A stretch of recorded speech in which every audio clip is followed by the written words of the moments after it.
ஒரு நண்பர் சினிமா படம் தயாரிக்கிறவர். அவர்கிட்ட ஒரு நாள் பேசிக்கிட்டு இருந்தேன். அது எப்படி சார், நீங்கள் எடுக்கிற எந்த படமும் கையை கடிக்காத அளவுக்கு எடுத்துடுறீங்களே, அது எப்படின்னு கேட்டேன். அது ஒன்றும் பெரிய விஷயம் இல்லை சார். பெண்களுக்குன்னு சில உருக்கமான காட்சிகள், இளைஞர்களுக்குன்னு சில நடனங்கள், அடிதடி காட்சிகள், அப்புறம் வயசானவங்களுக்குன்னு சில ஆன்மீக காட்சிகள், சின்ன பிள்ளைங்களுக்கு சிரிப்பு, இப்படி எல்லாமும் சேர்த்து நான் படம் எடுக்கிறேன். மசாலா படம்னு பேர். இது ரொம்ப பெருசாக இல்லைன்னாலும் ஓரளவுக்கு சுமாராக ஓடிடும், கையை கடிக்காது அப்படின்னார். இது ஒரு உத்தி. சில பத்திரிகை ஆசிரியர்களும் இந்த உத்தியை கையாளுறது உண்டு. இந்த உத்திக்கு பார்னம் உத்தி அப்படின்னு பேர். பார்னம் எஃபெக்ட் அப்படின்னு சொல்லுவாங்க. அதாவது ஃபீனியஸ் டி பார்னம் அப்படின்னு ஒருத்தர் அமெரிக்காவில் இருந்தாராம். அதாவது 19ஆம் நூற்றாண்டில் அமெரிக்காவில் கொடிகட்டி பறந்த ஒரு சர்க்கஸ் நிறுவனத்தின் அதிபர் அவர். இந்த உலகத்தில் ஒவ்வொரு நிமிஷமும் ஒரு ஏமாளி பிறந்துக்கிட்டே இருக்கிறான் அப்படிங்கிறது அவருடைய சித்தாந்தம். ஒவ்வொருத்தரையும் திருப்திப்படுத்துகிற அளவுக்கு அம்சங்களை கொஞ்சம் கொஞ்சமாக கலந்து கேளிக்கை நிகழ்ச்சிகளை நடத்தினது தான் அவருடைய மகத்தான வெற்றிக்கு காரணம். அதனால் அந்த உத்தியை யார் கடைப்பிடிச்சாலும் சரி, அதுக்கு பார்னம் உத்தி அப்படின்னு பேர் வந்துட்டுது. ஜோசியம் சொல்கிறவங்களுக்கும் இந்த உத்தி தான் கை கொடுக்குது. ஒரு விஷயத்தை ஒருத்தருடைய கோள் நிலைகள் அல்லது கையெழுத்து நிரூபிக்கிறதாக அவர்கிட்ட சொன்னால் அதை அவர் நம்பிவிடுவார். ஆனால் அந்த விஷயம் நல்லதாக இருக்கணும், நேர்மையானதாக இருக்கணும், அதாவது பாசிட்டிவாக இருக்கணும். 8ஆம் இடத்துல குரு, 9ஆம் இடத்துல சனி, நீங்கள் ஒரு பெரிய மேதை தான் அப்படின்னு சொல்லுவாங்க. கேட்குறவங்களுக்கு அதை மறுக்கிறதுக்கு மனசு வராது. அப்படி சொல்லும் பொழுது கூடவே என்ன கொஞ்சம் முன்கோபம் அதிகமாக இருக்கும், இருந்தாலும் அது உடனே மறைஞ்சிரும் அப்படின்னு சில அற்ப விஷயங்களையும் சொன்னாலும் அதையும் சரிதான்னு சொல்லி ஒத்துக்குவாங்க. ஆளுமையை எடை போடுகிற ஒரு நிறுவப்பட்ட உத்தியின் மூலமாக தன்னுடைய குணாதிசயங்கள் கண்டுபிடிக்கப்பட்டதாக அவர் நம்புறது தான் இதுக்கு காரணம். இந்த மாதம் பணத்தட்டுப்பாடு கொஞ்சம் இருக்கும், உடம்புல ஏதாவது கொஞ்சம் அசௌகரியம் இருக்கும், வீட்டுக்குள்ளே லேசாக மனஸ்தாபம் வரலாம், இது மாதிரி பொதுப்படையாக சிலதை சொன்னாலே போதும், மக்களை நம்ப வச்சுடலாம். இதெல்லாம் நமக்கு மட்டும்தான் ஏற்படுது அப்படின்னு சொல்லி அவங்க நினைக்கிறது தான் காரணம். இதுதான் பார்னம் உத்திங்கிறது. மனிதர்கள் பாராட்டுக்களை விரும்புகிறதும் விமர்சனங்களை வெறுக்கிறதும் பார்னம் உத்தியின் அடுத்த கூறு. அதனால் ஒருத்தருக்கு ஜோசியம் சொன்னாலும் சரி, அவருடைய ஆளுமையை மதிப்பிடுறதாக இருந்தாலும் சரி, அவரை புகழற மாதிரி இருந்தாலும் சரி, அப்படி இருந்தால் தான் அது சரியாக இருக்கும். சாதகமான விஷயங்களை அதிகமாகவும் பாதகமான விஷயங்களை நாசூக்காகவும் சொன்னால் மக்கள் அதை நம்பிவிடுவாங்க. ஒருத்தரை கருமின்னு சொன்னால் ஏற்றுக்க மாட்டார். அதையே கொஞ்சம் மாற்றி நீங்கள் கொஞ்சம் சிக்கனமான ஆசாமி அப்படின்னு சொன்னால் நீங்கள் சொல்கிறது சரிதான் சார் அப்படிம்பார். நீங்கள் பெரிய செலவாளி தான், இருந்தாலும் நல்ல விஷயங்களுக்கு தான் செலவழிப்பீங்க அப்படின்னு சொல்லணும். இப்படி இந்த பார்னம் உத்தியை கடைபிடிச்சி இன்றைக்கி வெற்றிகரமாக காலம் தள்ளுறவங்க நிறைய பேர் இருக்கிறாங்க.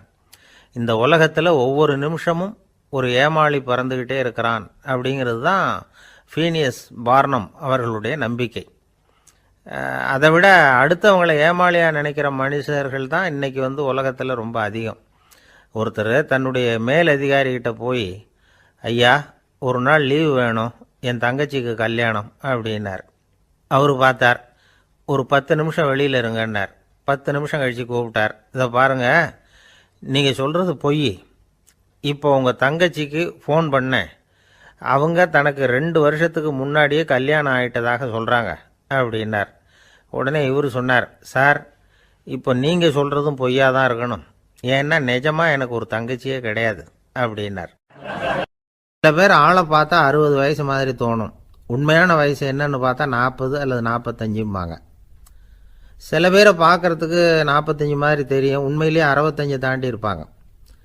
ஒரு மனிதனுக்கு 2 வகையான வயது உண்டுங்கிறார் ஓஷோ. அதாவது உடம்புக்குன்னு ஒரு வயசு, மனசுக்குன்னு ஒரு வயசு. முதல் உலக மகாயுத்தம் நடந்தது இல்லையா, அது முடிஞ்சதுக்கு அப்புறம் முதல் தடவையாக மனிதனின் மூளை வளர்ச்சியை பற்றி மனநல வைத்தியர்கள் ஒரு கணக்கெடுப்பு சோதனை நடத்தினாங்களாம். அது வரைக்கும் மனிதனுக்கு 2 வகையான வயது உண்டுன்னு யாரும் சிந்திச்சதே இல்லையா. அந்த உலக மகாயுத்தம் முடிஞ்சதுக்கு அப்புறம் மனிதனுடைய சராசரி மனதின் வயதை கணக்கிட்டு பார்க்கும் பொழுது அவங்களுக்கெல்லாம் ரொம்ப அதிர்ச்சியாக இருந்துதான். ஏன்னா அது ரொம்ப பின்தங்கிய நிலையில் இருந்திருக்கு, வளர்ச்சி அடையாத நிலையில் இருந்திருக்கு.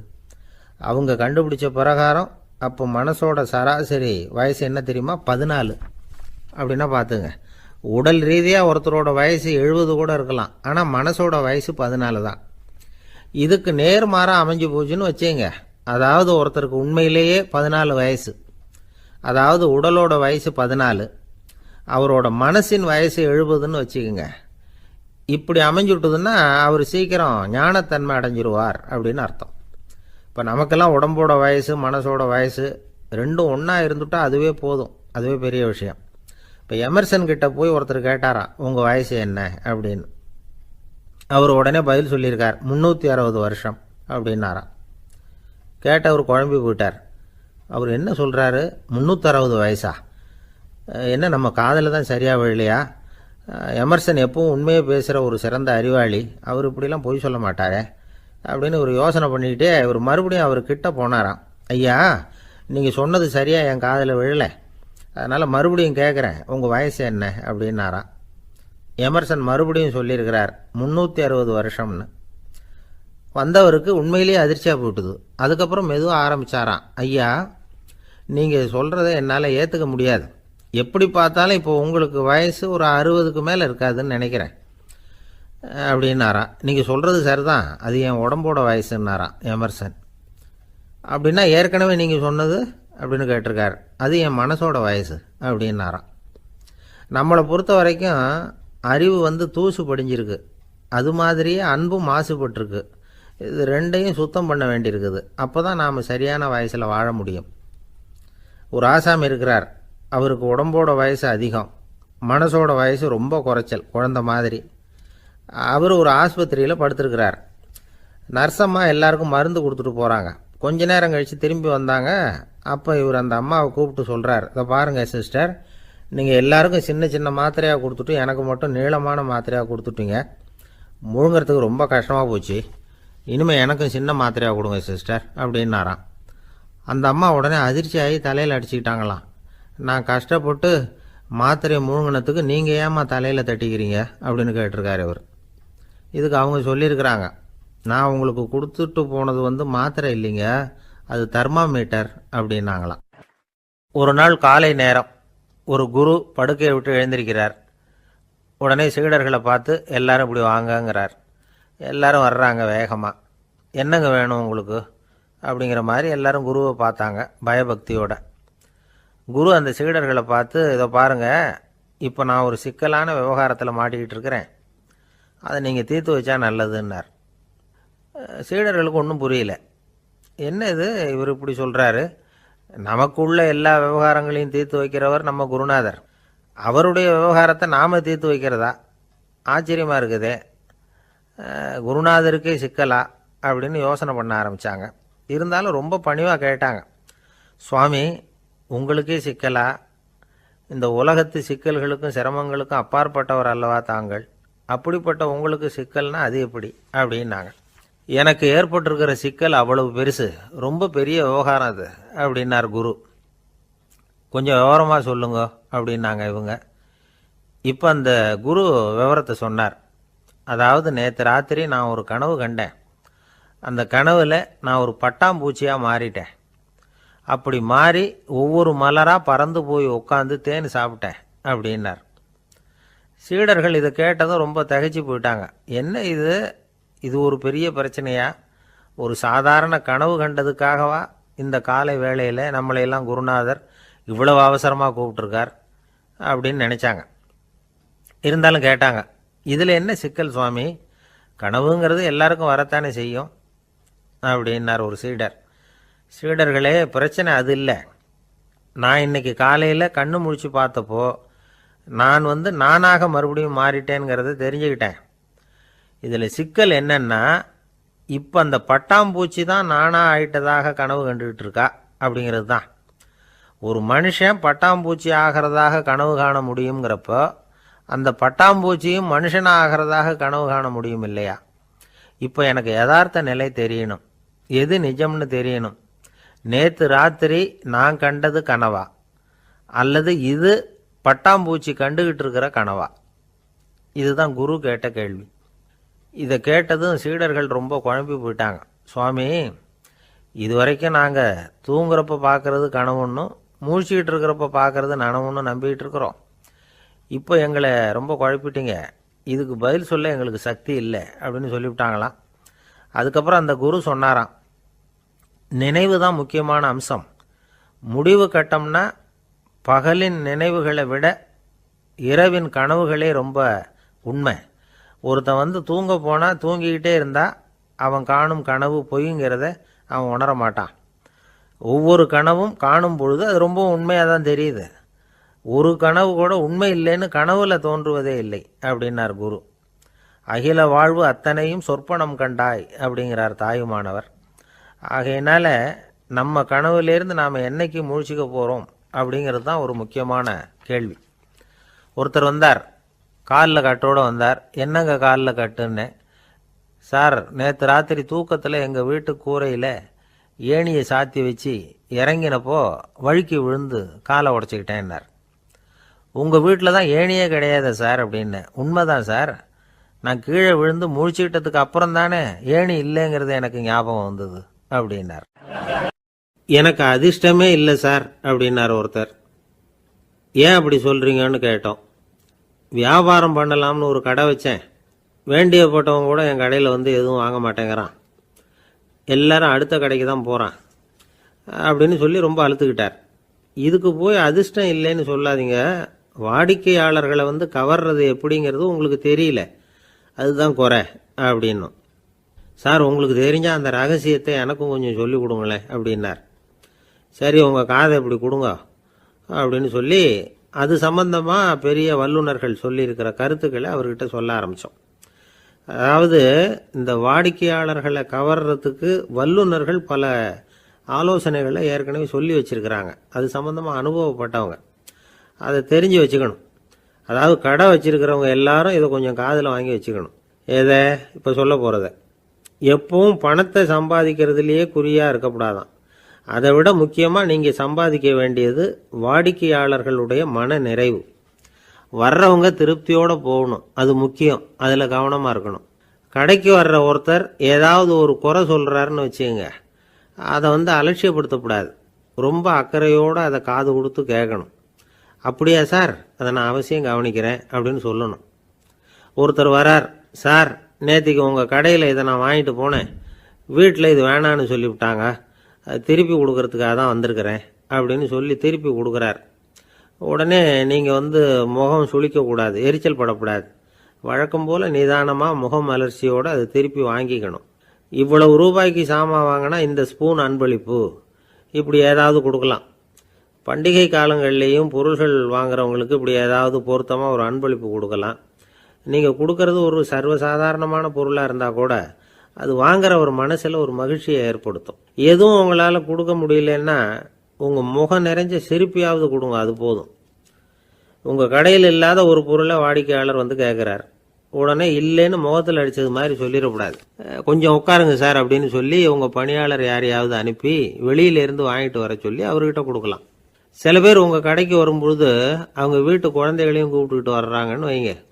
நீங்கள் என்ன செய்யணும்னா அந்த குழந்தைகளை முதல்ல கவனிக்கணும். அது கண்ணத்தை கிள்ளணும், அதுக்கிட்ட விளையாடணும், அதுக்கு ஏதாவது மிட்டாய் பிஸ்கட் எதையாவது கொடுத்து அது கவனத்தை கவரணும். அதுக்கப்புறம் பெரியவங்களை கவனிக்கலாம். உங்கள் கடையில் வேலை செய்கிற பணியாளர்கள் சுத்தமாக இருக்கணும், சிரிச்ச முகம், சுறுசுறுப்பு, இது ரெண்டும் அவங்களுக்கு தேவை. அழுது வடிஞ்சிக்கிட்டு இருக்கக்கூடாது. அப்புறம் இன்னொரு விஷயம், அதிகமாக பொருள் வாங்குற ஒருத்தர்கிட்ட அதிக மரியாதையாகவும் குறைச்சலாக பொருள் வாங்குறவர்கிட்ட வேற விதமாகவும் நடந்துக்கக்கூடாது. எல்லாருக்கிட்டையும் சமமாக நடந்துக்கணும். 5 ரூபாய்க்கு வாங்கினாலும் சரி, 500 ரூபாய்க்கு வாங்கினாலும் சரி, அவங்கக்கிட்ட நீங்கள் காட்டுற மரியாதையில் வித்தியாசம் இருக்கக்கூடாது. எல்லாத்துக்கும் மேலே உங்கள் கடையில் ஒரு பொருள் வாங்கினா அது உண்மையானதாக இருக்கும், தரமுள்ளதாக இருக்கும் அப்படிங்கிற நினைப்பு ஜனங்களுக்கு வரணும். அதனால் தரமான பொருளையே நீங்கள் உங்கள் கடையில் வச்சுருக்கணும். இது வரைக்கும் நான் சொன்னதையெல்லாம் கவனத்தில் வச்சுக்கிட்டு நீங்கள் கடையை ஆரம்பிச்சிங்கன்னா வியாபாரம் பிச்சுக்கிட்டு போகும். அப்படி போகலன்னா அதுக்கப்புறம் கேளுங்க. ஏன்னா இந்த யோசனைகள்லாம் அனுபவப்பட்டவங்க சொல்லியிருக்கிற யோசனைகள். இந்த யோசனைகளில் நீங்கள் எச்சரிக்கையாக இருக்க வேண்டிய ஒரு விஷயம் உண்டு. அது என்னங்கிறதையும் தெரிஞ்சு வச்சுக்கிறது நல்லது. என்னுடைய நண்பர் ஒருத்தர் வந்தார். சார், உங்கள் யோசனையை கேட்டதுனால நான் ஒரு அறை வாங்கினது தான் மிச்சம்னார். என்ன ஆச்சுன்னு கேட்டேன். எங்கள் கடைக்கு ஒரு பெரிய அம்மா குழந்தைய தூக்கிட்டு வந்தாங்க சார். உங்க யோசனைப்படி அந்த குழந்தையோட கன்னத்தை கிள்ளணும்னு முயற்சி பண்ணினேன். திடீர்னு அந்த நேரம் பார்த்து அந்த குழந்தை தலையை குனிஞ்சுக்கிட்டுது. என் கையை குழந்தையோட கன்னத்துக்கு பதிலாக அதை தூக்கிட்டு வந்தவங்க கன்னத்தை கிள்ளிவிட்டுது. அதுதான் இப்படி ஆயிட்டுது அப்படின்னார் கன்னத்தை தடவிக்கிட்டே. நாட்டில் நல்லவங்க ஒருத்தர் 2 பேர் இருக்கிறதுனால தாங்க மழையே பெய்யுது அப்படின்னு சொல்றது உண்டு. நல்லார் ஒருவர் உளரேல் அவர் பொருட்டு எல்லாருக்கும் பெய்யும் மழை. சில சமயம் ரொம்ப பேர் திடீர்னு நல்லவங்களா ஆகிடுவாங்க போல இருக்கு. அதனால தான் விடாமல் பேய் மழையாக கொட்டி தீர்த்துடுது. எல்லாரும் நல்லவங்களாயிட்டா உலகமே தாங்காது போல இருக்க. அப்பப்போ ஒருத்தர் 2 பேர் நல்லவங்களாகணும். அப்போ தான் சீராக மழை பெய்யும். மாதத்துக்கு 3 பேர் நல்லவங்களானா மாதம் மும்மாரி பொழியும். இதெல்லாம் வேடிக்கை பேச்சு. இப்போ இதெல்லாம் ஒரு பக்கம் இருக்கட்டும். இப்போ விஷயத்துக்கு வருவோம். ஒரு கும்பலில் நல்லவன் யார் அப்படிங்கிறத எப்படி கண்டுபிடிக்கிறது? இதுக்கு ஒரு வேடிக்கை கதை உண்டு. என்னுடைய நண்பர் ஒருத்தருக்கு அவங்க பாட்டியம்மா சொன்ன கதையாக அது.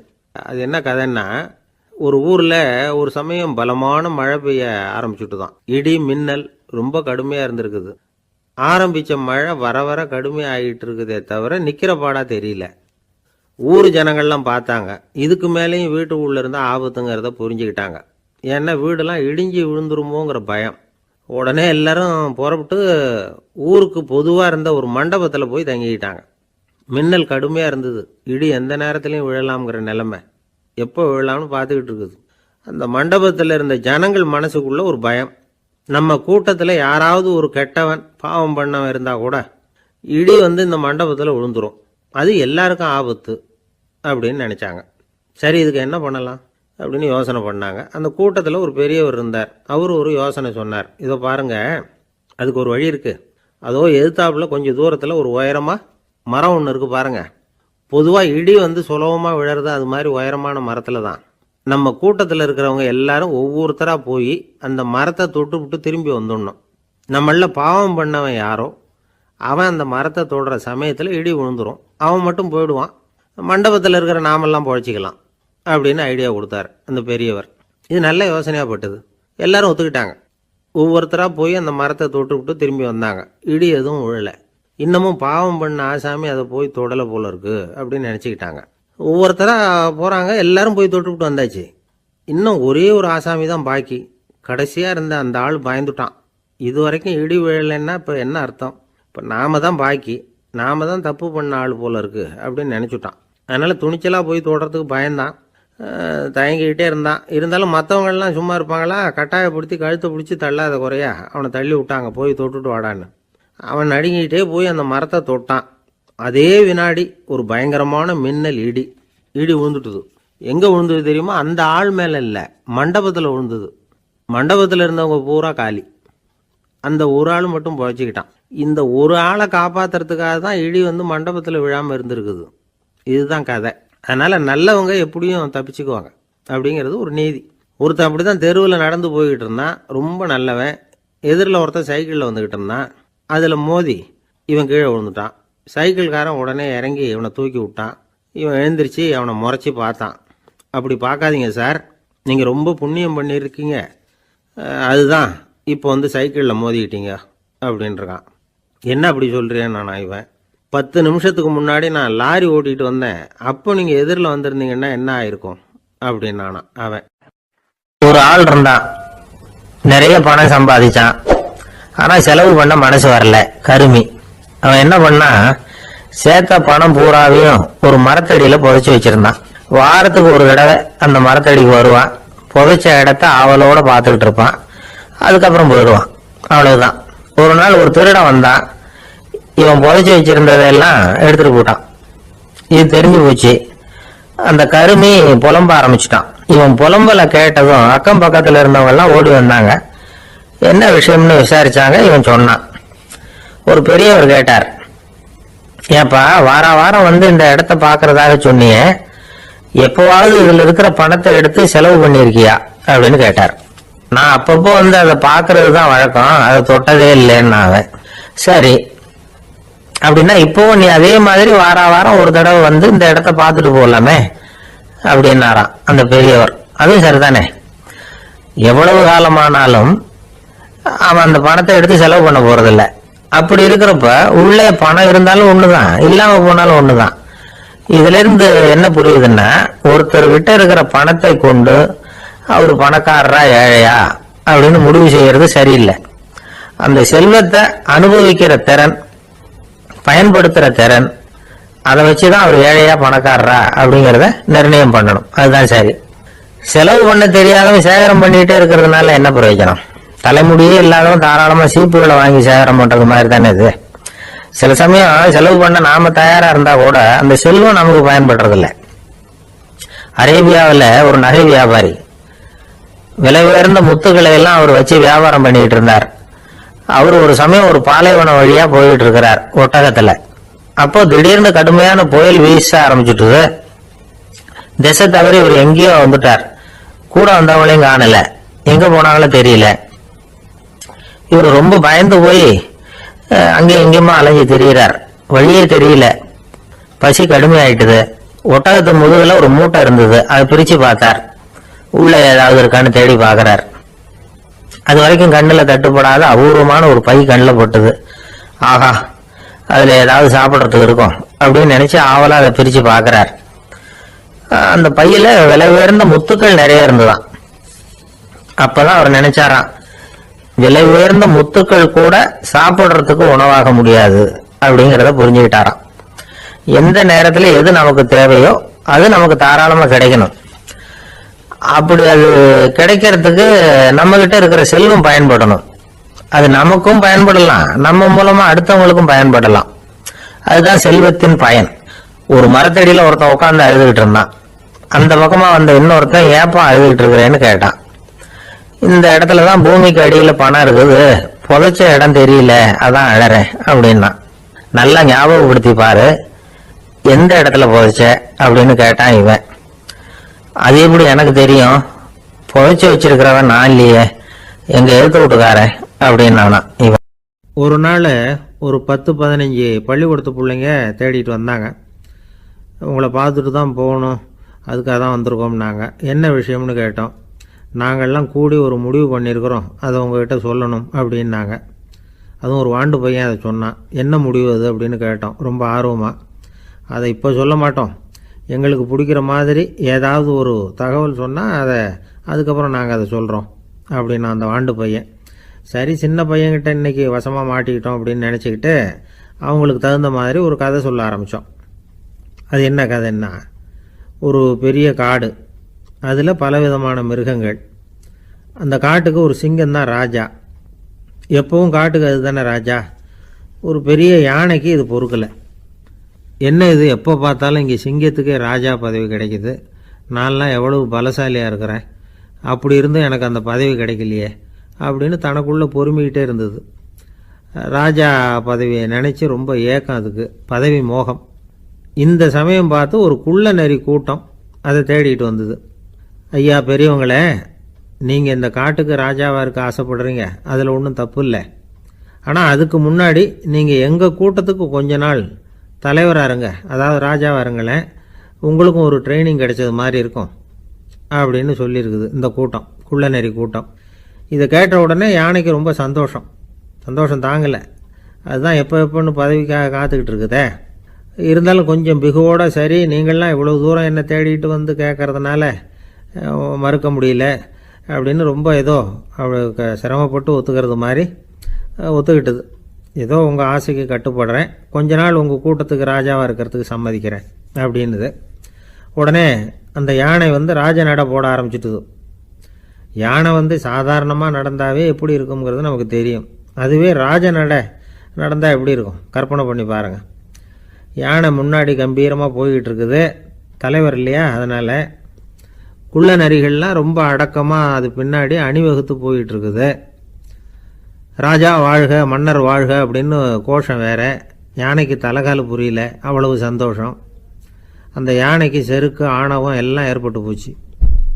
அதுக்கப்புறம் அது தரையை பார்க்குமா, நிமிர்ந்து நடக்க ஆரம்பிச்சுட்டுது. தரையை பார்க்குறதே இல்லை. அப்படி போயிட்டு இருக்கிறப்போ ஒரு சதுப்பு நிலத்தில் திடீர்னு காலை வச்சுட்டுது. அவ்வளோதான், கால் உள்ளே போட்டுது. இன்னொரு காலை எடுத்து வச்சுது, அதுவும் உள்ளே போட்டுது. அந்த 2 காலையும் எடுக்கிறதுக்காக அடுத்த 2 காலையும் அழுத்திச்சு, அதுவும் உள்ளே போக ஆரம்பிச்சுட்டுது. இப்போ 4 காலம் வசமாக சேத்துல அழுந்தி போச்சு, எடுக்க முடியல. குள்ள நரிகள்லாம் அதை சுற்றி சுற்றி வந்தது. சிலது சுற்றி நின்று டான்ஸ் ஆட ஆரம்பிச்சுட்டுது யானையை பார்த்துட்டு. இதை யானை பார்த்தது. என்ன இது தலைவர், நான் தவிச்சிக்கிட்டு இருக்கிறேன், தொண்டர்கள்லாம் சுற்றி நின்று வேடிக்கை பார்த்துக்கிட்டு இருக்கிறீங்க, டான்ஸ் ஆடுறீங்க அப்படின்னு கேட்டுதான். தொண்டர்களே, தலைவர் நான் தவிச்சிக்கிட்டு இருக்கிறது உங்களுக்கு தெரியலையா? இப்போ உடனே உங்கள் தலைவரை காப்பாற்ற வேண்டியது உங்கள் கடமை இல்லையா அப்படின்னு கத்துச்சான் அந்த யானை. குள்ள நரிகளில் ஒன்று முன்னாடி வந்து நின்று அந்த யானையை பார்த்து தான், தலைவரே, எங்களுக்கு ரொம்ப நாளாக ஒரு ஆசை, அந்த ஆசையை நிறைவேற்றிக்கிறதுக்காகத்தான் உங்களை எங்கள் தலைவராக ஏற்றுக்கிறோம்னு சொன்னோம் அப்படின்னு தான். என்ன ஆசைன்னு கேட்டிருக்கு யானை. யானை கறி சாப்பிட்டு பார்க்கணுங்கிறது எங்களுக்கு ரொம்ப நாளாக ஆசை, அது இன்றைக்கி தான் நிறைவேற போகுது அப்படின்னு தான் அந்த நரி. இதை கேட்ட உடனே அந்த யானை அப்படியே மூர்ச்சி ஆகிட்டு தான். நரிகள்லாம் அது மேலே ஏறி குதற ஆரம்பிச்சுட்டு தான். பதவி மேலே இருந்த பேராசை அந்த பலசாலியான யானையையே மாட்டி விட்டுட்டுது பார்த்தீங்களா அப்படின்னு சொல்லி முடித்தோம் இந்த கதையை அந்த சின்ன பிள்ளைங்கக்கிட்ட. சரிங்க, இப்போ நாங்கள் உங்களை தேடி வந்த விஷயம் என்னங்கிறத சொல்லவா அப்படின்னா ஒரு வாண்டு பையன். சீக்கிரம் சொல்லு தம்பி, சஸ்பென்ஸ் தாங்கலை அப்படின்னோம். அவன் மெதுவாக எங்களை பார்த்து சொல்கிறான், எங்களுக்கு கொஞ்ச நாள் நீங்கள் தலைவராக இருந்தால் தேவலை அப்படின்னா. ஒரு பெரியவர்கிட்ட பேசிக்கிட்டு இருந்தேன். அவர் என்கிட்ட ஒரு கேள்வி கேட்டார். திருடர்கள் எத்தனை வகை தெரியுமா உனக்கு அப்படின்னார். இதுதான் அவர் கேட்ட கேள்வி. எதுக்காக என்ன பார்த்து அந்த கேள்வி கேட்டாரு தெரியல. இருந்தாலும் நான் அவருக்கு பதில் சொன்னேன். திருடர்கள்ல எத்தனையோ வகை உண்டுங்க. கார் திருடன், சைக்கிள் திருடன், முகமூடி திருடன், எப்படி சொல்லிட்டு போகலாம். இருந்தாலும் என்னுடைய சிற்றறிவுக்கு எட்டின வரையில திருடர்களை 2 வகையா பிரிக்கலாம் அப்படின்னு நினைக்கிறேன். ஒன்னு ராத்திரியில திருடுற திருடன், இன்னொருத்தன் பகல்ல திருடுற திருடன். அதாவது பகல் திருடன், ராத்திரி திருடன் அப்படின்னு பெரியவர் சிரிச்சார். என்ன சிரிக்கிறீங்களே, என்ன கள்வர்கள் 4 வகை அப்படின்னு ஆரம்பிச்சார். எப்படின்னு கேட்டேன். சாப்பாட்டுக்கு இல்லாம திருடுறாங்க பாருங்க, அது ஒரு வகையான். சாப்பாட்டுக்கு இருந்தும் திருடுறாங்க பாருங்க, அது ஒரு வகையான். இதை தவிர இன்னும் ஒரு 2 வகை திருட்டு உண்டு. அது என்னன்னா, ஆண்டவன் கிட்ட இருந்து நாம திருடுற திருட்டு, இன்னொன்னு என்னன்னா நம்ம கிட்ட இருந்து ஆண்டவன் திருடுற திருட்டு அப்படின்னார். எனக்கு ஒன்றும் புரியல. என்ன சார் இது, ஆண்டவனையே திருடன்னு சொல்றீங்களே அப்படின்னு ஆச்சரியமா. ஆமாங்க, ஆண்டவனை கல்வன்னு சொல்றது இல்லையா? காஞ்சிபுரத்துக்கு பக்கத்துல திருக்கார்வனம் அப்படின்னு ஒரு ஊர் இருக்கு. அங்க உள்ள பெருமாளுக்கு கல்வர்னு தான் பேரு. அது மட்டும் இல்ல, திருமங்கையாழ்வார் தம்முடைய திரு நெடுந்தாண்டகத்துல கார்வனத்துள்ளாய் கல்வா அப்படின்னு தான் அழைக்கிறார் அப்படின்னு நிறைய உதாரணம்லாம் சொல்ல ஆரம்பிச்சார். அதுக்கப்புறம் அவர்கிட்ட பேசி நான் புரிஞ்சுக்கிட்ட விவரங்களை தான் இப்போ உங்ககிட்ட சொல்ல போறது. அதாவது அவர் சொன்ன முதல் வகை திருடர்கள் சாப்பாட்டுக்கு இல்லாம திருடுறவங்க. இவங்களை திருத்தி போடலாம். சாப்பாட்டுக்கு இருந்தும் பணம் சேர்க்கணுங்கிற ஆசையால பொய் கணக்கெல்லாம் எழுதுறாங்க பாருங்க, அவங்க தான் 2வது வகை. 3வது வகை திருட்டு தான் மிகப்பெரிய திருட்டு. இறைவனுக்கு சொந்தமானதை நம்முடையதுன்னு நினைக்கிற திருட்டு. எது இறைவனுக்கு சொந்தமானது அப்படின்னா ஆத்மா. பகவானுக்கு சொந்தமான ஆத்மாவை நம்முடையதுன்னு நினைக்கிறது தான் அந்த மாபெரும் திருட்டு. இதுக்கு பேர் தான் ஆத்மாபகாரமா. சரி, இதுக்கு பரிகாரம் என்ன? எல்லாம் இறைவனுடையது, நமக்கு ஒண்ணும் இல்லை அப்படின்னு நினைக்கிறது தான் இதுக்கு பரிகாரம். இதெல்லாம் இருக்கட்டும். 4வது திருட்டு ஒண்ணு சொன்னோம்ல, ஆண்டவன் நம்ம கிட்ட இருந்து திருடுறது. அது எப்படி? ஆண்டவனை கல்வன்னு சொல்றாங்க, அது சரி. அவர் என்னத்தை திருடினார்? இப்போ இன்னொருத்தருக்கு சொந்தமான ஒன்னை எடுத்து வச்சுக்கிறது தான் கள்ளத்தனம். ஆனா ஆண்டவன் எடுத்துக்கிட்டோம்னா இருக்கிறது எல்லாமே அவனுக்கு சொந்தம். அப்படி இருக்கிறப்போ அவரை எப்படி கல்வன்னு சொல்றது? இது என்ன புரியாம இருக்குது அப்படின்னு சொல்லி பார்த்தா அதுக்கும் விளக்கம் சொல்றாங்க அவங்க. அதாவது ஆண்டவனுக்கு உருவமே கிடையாது, அருவமா இருக்கிறவன், அதாவது உருவம் இல்லாம இருக்கிறவன்.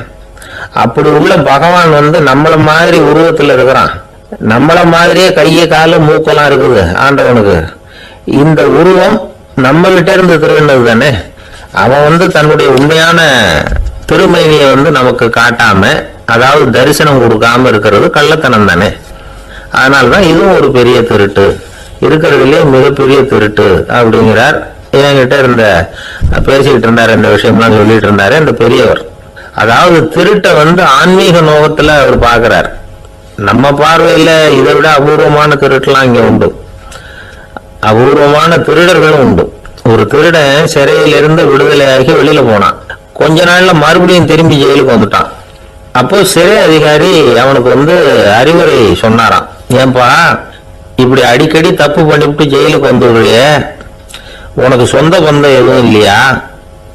உனக்கு அப்பா, அண்ணன், தம்பிகள் அவங்க கூட எல்லாம் சேர்ந்து வாழணுங்கிற ஆசை இல்லையா அப்படின்னு கேட்டிருக்காரு. அவங்களோட சேர்ந்து வாழணுங்கிற ஆசை எனக்கு நிறைய உண்டுங்க சார் அப்படின்னு அவன். அப்புறம் எதுக்கு இப்படி ஜெயிலுக்கு வந்துடுற அப்படின்னாராம் அவரு. அவங்க எல்லாரும்